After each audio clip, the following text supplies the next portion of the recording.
So it's another week and the first presentation for the month of March on general cybersecurity training with FIXITGEARWARE-SECURITY. And this week's themes is titled Artificial Intelligence Shaping the Future of Our Industry.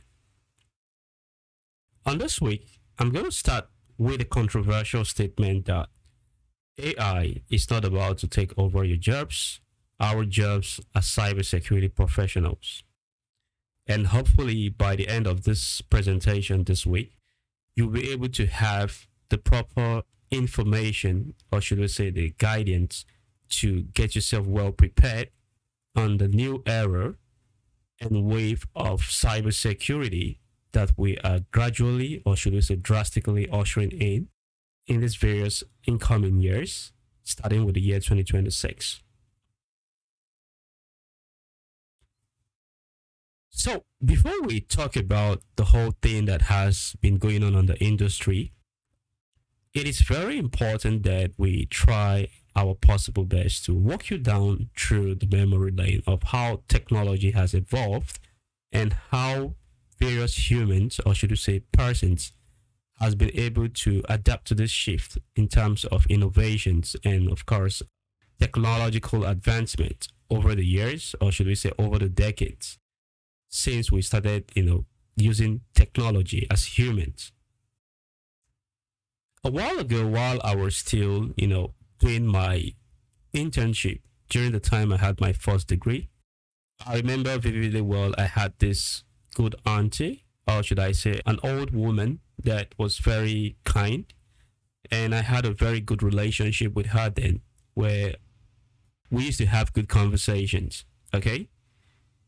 And during that period, she was among those type of aunts that were using the old ways of, typing informations out into a plain sheet, which is the typewriting machines. If you're very familiar with those type of gadgets, or should we say, mode of typing documents in that era. And this was in the early 2000s. Yeah, if I'm not wrong, I think about 2002 or 3, and she was very good at it. Then computers already started ushering into the market, but they were quite expensive. Not everyone could afford a computer then, right? So suddenly we started having Pentium 1s, Pentium 2, 3, 4s, and M's, and so on. And during that ushering of modern versions of the Pentiums, which is the Windows-based machines, computers started becoming affordable. Okay, as long as you have a job and you earn good, you can be able to afford a computer then. So during that time, most of our peers, they were still teenagers, young ladies that work with her and work for her. They were all geared towards taking classes.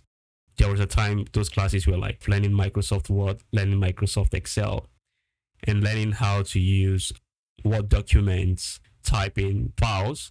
And if you had the certification, then it's very easy for you to get a job.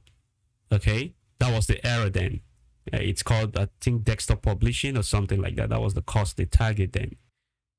And I remember really well, I saw these girls, they were doing well. They were in their 20s then. And this aunt was close to her 60s.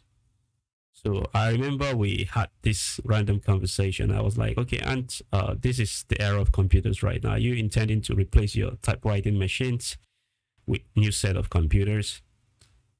And I could see the sadness on her face because she was already old. I think then she was in her 60s, mid 60s or late 60s. And she told me, and she used the word, my son, this generation is not for me anymore. I think my retirement time is almost due, or is almost close. And while she was saying that, I could see the sadness in her face because she couldn't keep up with the trend. Okay. And I also give her a break, or should I say some sort of sympathy, because at that age, she is not going to be very versatile with learning all these modern, softwares like Microsoft Word, Excel, PowerPoint, and also learning how the ins and outs of modern computers work, like the desktop, right? So at that age, introducing her into this modern technology, giving her desktop computers might be very, very clumsy to use for her. And she might not be able to understand basic computer errors, which she might need to report to get it fixed. So after a while, I was looking at things happening around me, and I decided to look at the perspective of, you know, how things are changing. Okay, people were no more using typewriting and the typewriters, sorry, and they were gradually adopting desktop computers.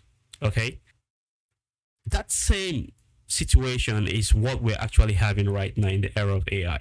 Okay, most people were crying, screaming that modern computers are going to take their jobs and they are not going to be able to use their typewriters anymore.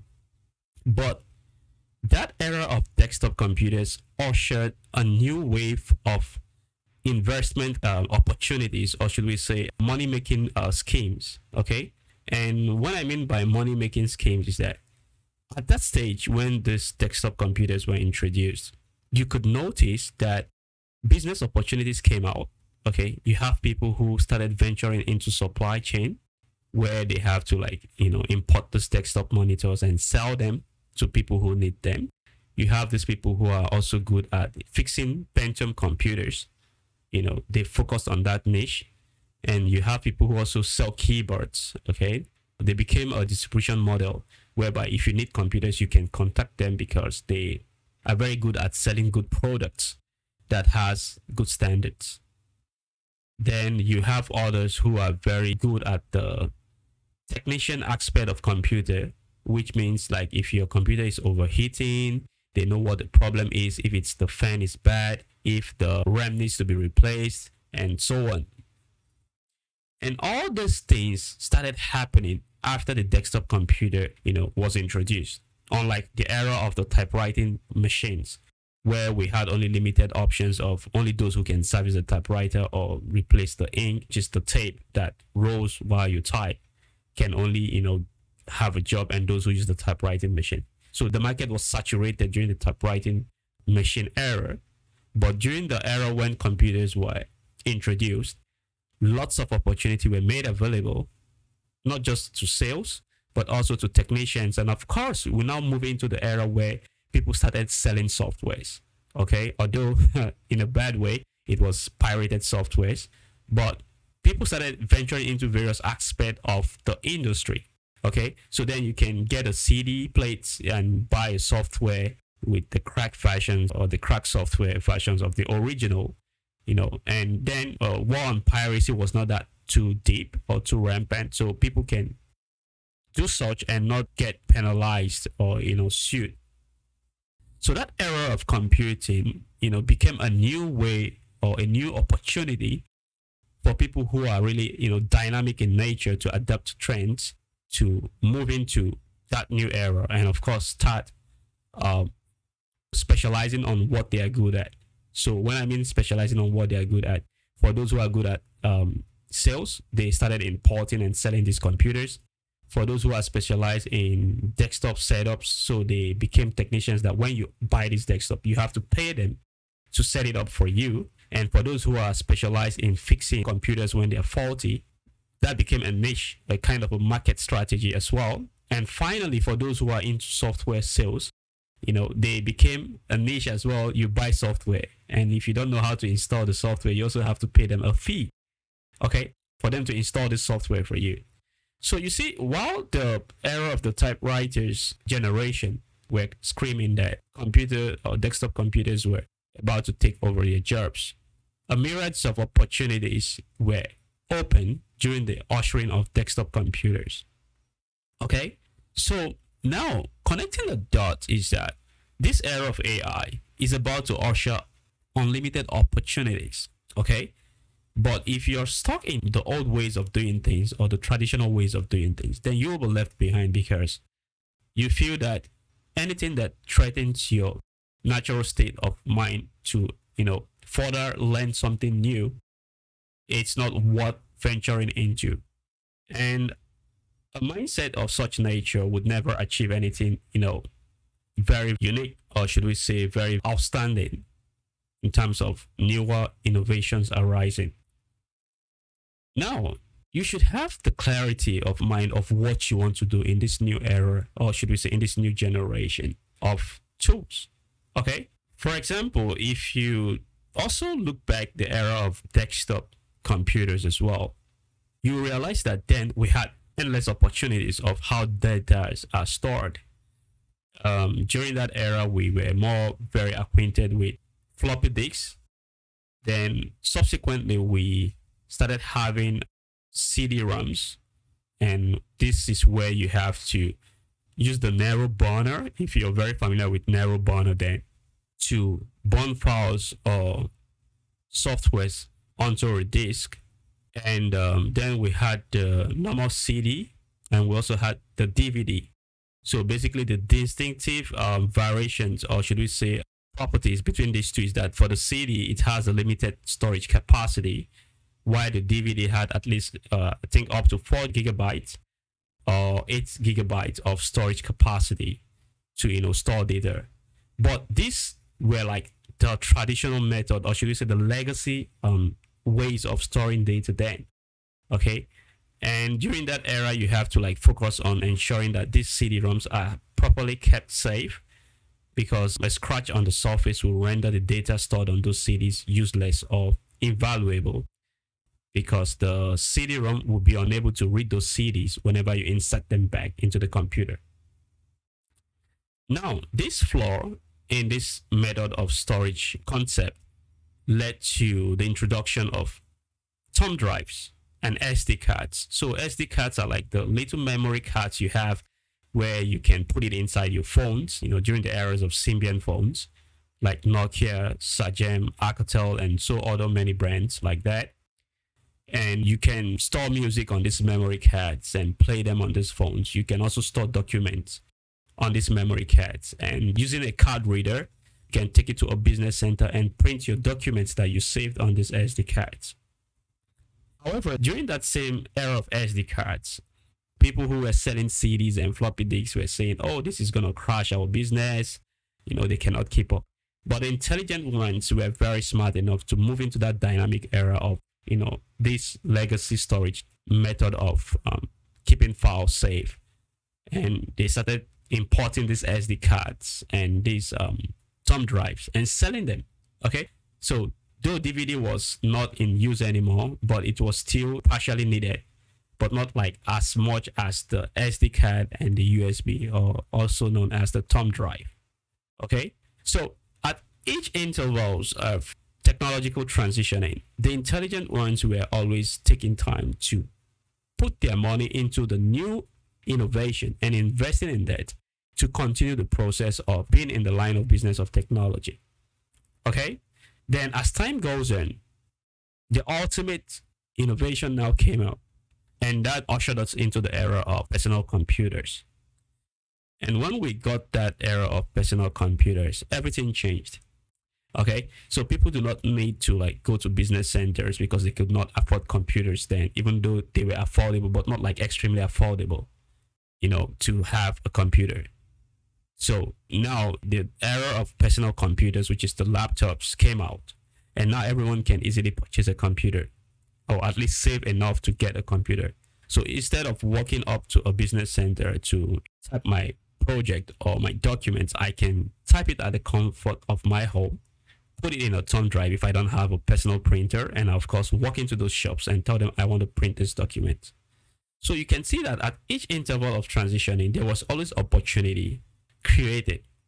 So when this personal computer came out, what was the new opportunity that came out? Okay, those who were like into desktop sales noticed that the market is gradually flopping. So they transitioned into selling personal computers. And of course, this gave rise to what we call specification or requirements. So let's say the initial purchase of your personal computer has only 512 megabytes of RAM, and you want to do an upgrade. So this is where you have to now provide specifications of what you want, which comes with additional cost. Now, what is the job opportunity that was created then is that these people are into sales. They might not, be very smart enough to know how the ins and outs of these motherboards are like, or where the RAM, resides, or how to change it. So they get this quotation from you and of course get the fee, and they move on to taking that computer to a technician that is very good at fixing these things to upgrade the RAM from 512 to either 1 gigabyte or 2 gigabyte then, which is based on the customer demands or requirement. So you see, while people were still stuck in the ways of desktop, gradually the smarter ones who have always learned how to transition from each generation of technology were found easily moving from the desktop era to personal computer era, and of course still retaining their customer base and of course being part of the new market that was created. And as time goes on, we started noticing that flash drives started turning from 512 to 1 gigabyte, 2 gigabytes to 4 gigabyte, and of course finally we have up to 120 gigabytes worth of thumb drives. Okay, and as legacy and classic way of storage started becoming very prominent, something interesting came out, which is the cloud. And when the cloud came out, people started noticing that they find it very difficult to retain their data, okay, on thumb drives or SD cards, which might probably get corrupted and of course inaccessible. So they started ditching these memory cards and thumb drives to start storing their data on the cloud. Now, at that era, it was a huge transitioning because the transitioning now is not something that I, as an individual, can start creating my own cloud to start selling to people to store their data, right? But in that huge transitioning, something unique was, given birth to.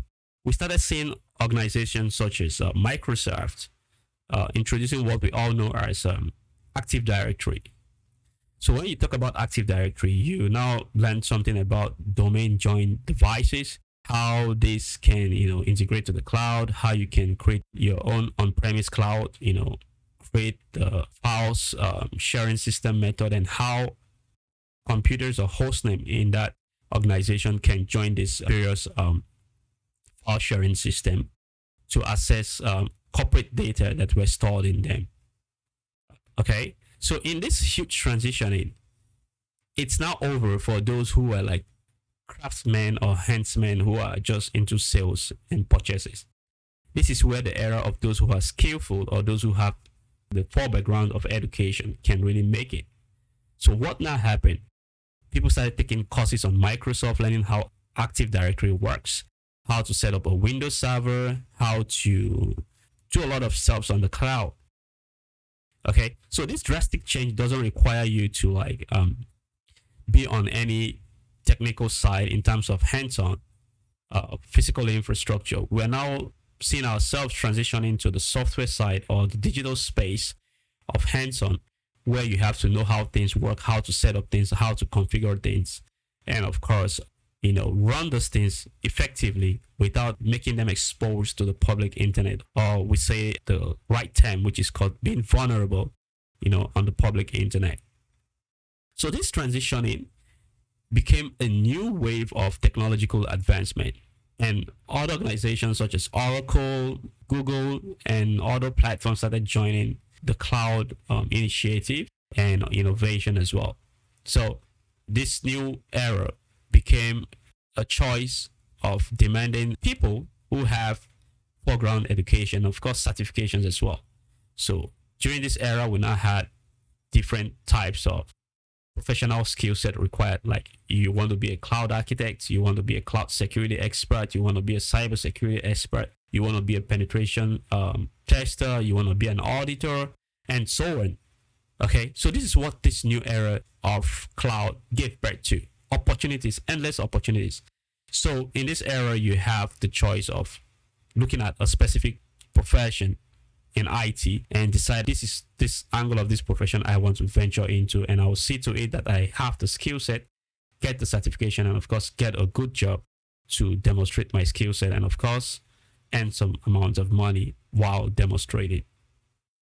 So having explained all the stories and all these whole eras in generations that have occurred, it is important to know that at every era, given new innovations of technological advancement, you have to realize that there's a story, there's a millions of opportunities that are coming out. And this is where you have to rely on looking at trends and not jumping on posts or notifications that is always propagating fear and telling you that, oh, AI is taking your job and AI is going to replace you. No, you shouldn't be on that part of people who do that. Okay. So, what is this new era of AI and the endless possibilities that we can achieve? Now, with AI, your creative imagination is being expanded. So, these creative imaginations might be based on ideas you have been nursing for years, but you do not know how to put them into code, or you feel like these ideas are not even possible. Okay. So with AI and these various AI tools, you can combine these ideas and of course see how you can, you know, make them realistic, or should we say make them possible to be, in existence, where people can try and see what these ideas that has been bred by you by your own imagination using these AI tools can achieve in terms of the business opportunities as well. Now, turning these raw ideas into realistic events means you have to learn how to use these various AI tools. For example, we know that OpenAI, which is the ChatGPT, has introduced a lot of features in their models, and now recently they introduced the codex. So this codex has a concept of doing security auditing and so on. And we have other tools such as Grok, which we know that the Grok Imagine has a very unique way of creating, unique videos. So if you're into animation, you can start looking into that and, looking for ways to create these videos as quick as possible without rendering them on your PC. And after creating them, you can now do the finishing touches, like, using your software editing tools to like do the transitioning, before pushing out these videos. So with this, for example, Grok Imagine, videos that will take you weeks to create and of course review before you put them out there, because you don't want to put a video that has a low quality viewing rate and it becomes like time wasted was worthless, right? Now with this new innovation, you can always, have more time to review your videos. So videos that will take you like weeks or months, you can create them in hours, review them, edit them in hours. And of course, with this concept, you can create more videos, more than what you used to create in the past. Okay. So AI is not going to take away the jobs of video creators or content creators as well. It's about trying to make them understand that instead of doing this raw stuff that takes time, you can make it faster with AI and have more time to do other things or create more realistic ideas into real life events by using these various AI tools that have been made available. Now, like we previously said, it speeds up stacks. So, for example, if I have some things I need to do, I would not find myself spending days reading chunks of email. With cloud, which has been noticed to do a lot of interesting stuff, I can position a few of my email services to be automated. I can position a few of my tools that are not that too critical that requires my presence to be updated. There are other things I can do with this.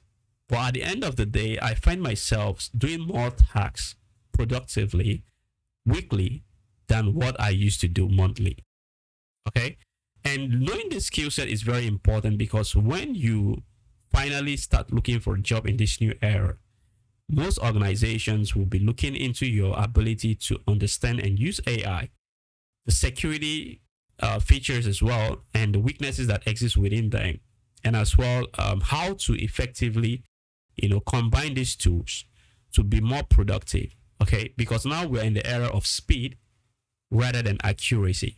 Okay, but if you can be able to demonstrate that you do not only have the skill set of speed, but also have the qualifications of doing something very accurately well, combining these AI tools and your physical experience and knowledge, then most organizations would have no other choice than to keep you on board or hire you whenever you apply for a job or looking out for a job. And finally, just like the era of making a wish, these AI tools have improved the concept of cross combination. So for example, I want to do a code review, right? I can use the OpenAI codex, right? I can tell, okay, Grok to write a simple code for me that is able to scan 200 pieces in my organization, just for example, right? Now, once I tell Grok to write that too, instead of deploying the code, I can connect it back to OpenAI Codex and say, hey, this code was written by me. I can just say me or any AI tool, but I don't want to use AI tool so I don't get conflict. I say, okay, please, can you review this code, check where there are bugs and errors, and give me suggestion on how to fix it. Now, OpenAI Codex will scan this code that was written by Grok and tell me that, okay, this code here has this error, replace it with this. This has this error, replace it with that. This has this error, replace it with this. Then after having this, I can now ship this end product to Claude. And now I tell Claude, I want you to run this script at intervals of 2 hours every fortnight. I'm just saying. So every fortnight, it should execute this script, for 2 hours. And of course, send me the report to either my Telegram bot or whatever, directory in my email I have created to receive this log report. Now you can see this is a combination of 3 powerful AI tools. Unlike in the past, I have to write this to debug myself, go to Stack Overflow to see if there are responses of people finding solution of these tools. And not just that as well, I also have to run these tools manually and of course inspect the logs manually by myself. But with this cross combination of these tools, using Grok to write the code, using OpenAI Codex to review the code, and using Claude to automate the process, I can also feature further functions that Claude should summarize the report for me. Like I can say, okay, Claude, if this report exceeds 200 lines of sentences, I want you to distill it and summarize it in 3 or 4 lines and tell me the core or the key points of the things I need to remediate or fix. You see, accuracy has been achieved, speed and workflow has been attained, and of course, productivity has been enhanced. So things that I would do for weeks or do for months, I'm doing it in hours, and I will keep on doing these things, as long as I have this thinking capability to think of better ways to use these AI tools to work. Okay, so AI tools are good, but this is the human knowledge, this is the human logic, which AI cannot think out this way. And even if AI has to think about it, using myriads of informations out there, AI doesn't interact in physical form with humans. And this is the edge humans will always have. Not every thoughts that comes into my head, I fit into the AI tool. But most of the thoughts that come into my head, I discuss with my close friends. And this can give birth to new ideas that AI doesn't even have access to with the myriads of data sets that has been provided or that's accessible for it to train its model. So these are the things where you have to start thinking deeply that this new era, what does it has to offer me? What does this new era has to usher? Okay. You going to public, platforms where you follow these influencers. I keep saying this word influencers because most of them are just quite lucky, but they don't really have this cybersecurity concept flowing through their bloodstream. Because when they speak, you notice that they only speak from the numbers that they have, not basically from vast experience, both IT and non-IT experience they have had in the past. And this is where it becomes a problem, because when somebody's ideology is monolithic based on their experience and not based on vast, data or information that they have accessed in the past in terms of interacting with real humans or reading books or coming across information, and they propagate this information, those who look up to them are led to a pit of endless fall, or should we say, endless loop, where they are afraid of venturing into new ideas or new innovation. So to you, our lovely listeners and FIXITGEARWARE-SECURITY family, we want you to understand that AI is not going to take over your jobs. And if you think AI is going to take over your job, let's say for example, platform like HackerOne decide to train their own model to pen test or hack infrastructures. A single organization have at least, let's say, 1,000 or more infrastructure. Now, do you know how many companies are running globally on the internet? How many of these infrastructures will HackerOne be able to pen test with their own model? Now, let's assume that HackerOne eventually tries to invest into AI powerful enough to hack the entire planet within one day. You should ask yourself, how many of these board meetings would HackerOne will be able to represent at the same time to tender this report and, of course, getting paid for their job well done? Now, I'm talking from a logical aspect as a human being, not from an emotional aspect. Now, let's move on to the aspect that, okay, it's possible again, which is, of course, not possible, that HackerOne can attend to 1 billion clients in a day that they found vulnerabilities in their infrastructure. What if at every intervals of 2 hours or 3 hours, HackerOne finds newer vulnerabilities? Are they going to be attending to these clients every 1 or 2 hours every day to explain these vulnerabilities? Okay, let's now move on that it's possible for them to do this, that the clients have a lot of time on their hands to do these meetings. Right? Will HackerOne be able to remediate all those things every day all by themselves? Now, let's also assume that it's possible, which of course is not possible, that HackerOne is able to patch these remediations. It's only a matter of time if they can run all this process on their own for the AI model to also crash. Because once this AI model start doing things on a massive scale, this is where you start seeing AI models going rogue and start being autonomous, thinking for themselves. So this is a very complicated issue. Okay, so don't be very, very, very scared. Don't be worried, except you do not know what you're doing, then you should be. But as long as you know what you're doing, there is no way AI can take your job.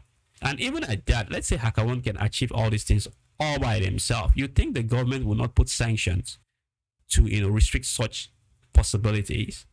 Because if HackerOne has all the jobs, that means humans will not have anything to do. And this is where you have global crashes, people killing themselves, crime rate increasing, and so on. So you say things like this, or when people say things like this, I try to understand where they're coming from. And being realistic, it doesn't make sense. Okay? So you have to be thinking cybersecurity, not just from the technical aspect, but also from the business aspect of life. And not just from the business aspect of life, from the human aspect of life. Everything that exists is to keep the economy stable, to keep humans functioning and productive. And everyone needs to partake and, of course, get involved, except if you're weak or you're not strong to move on with the trends, then you'll be left behind. So do not be among those group of persons that have the fear monger that AI is going to take your job. I am giving you a well-based information from years of experience transitioning across various technological innovation, that AI is only going to make your job better. And there is more we have to share, but this is something we're going to keep private for our Discord family, because I really want them to succeed. And this is going to include how they should start remodeling their resumes and CV in this new era of AI to get a perfect job, and what they need to do in terms of things they need to be doing on a daily, regular basis to, be more skillful than others out there using AI. So if you're interested, please feel free to join the Discord family, be more interactive. And the more you interact in the Discord family, the more you can be in that private group. And of course, it's going to be free. I'm not going to charge anyone for that free group that has to do with the resume and, of course, new things they need to inculcate using AI in their private life. But this is going to be invite based on the most interactive persons or humans in the Discord. So if you're not interactive, then you might be in the public space where you don't have this first-hand information based on our research at FIXITGEARWARE-SECURITY and experience of our years working in the IT industry. So once again, AI is not going to take your job. AI is going to be here to stay. AI is going to be here to improve your way of working, the things you do and how you do them. Just learn to adapt and learn to move on with the trends or be left behind. So we also scanned the internet X and we saw what Anthropic had to say. We saw what OpenAI had to say. And this platform are just shipping new features on their products. So these features are very cool. And if you're smart enough, you start looking how you can use these features to be productive in your organization. Do not be bothered about these new features replacing you. Rather, find a way to learn what these features can do, and even what the documentation doesn't even know that this tool can do. Start crafting these models, start crafting these new innovations or these new features that has been shipped into this product, and start looking for ways you can use them in your organization's infrastructure, and of course become productive and useful in this new era of AI. So over here you can see what Anthropic had to say, what OpenAI had to say, and also OpenClaw, their new releases, the features, what it can do, what it's possible with it. And of course, Grok, 4.2 as well, also has something to say about their newer models. So each time these newer models are introduced, it's more of new capabilities. So make sure you look into these various tools. Research more AI tools that is in tune to the business, you're into, or the organization you work for, what they do. And of course, find how you can use these tools to scale the organization's business capability to, improve its productivity as well. So I'm going to leave you with these 3 best quotes that you have to use for this new era of AI that is out here trending. Okay. You have to, first of all, understand that without discipline, you will never start.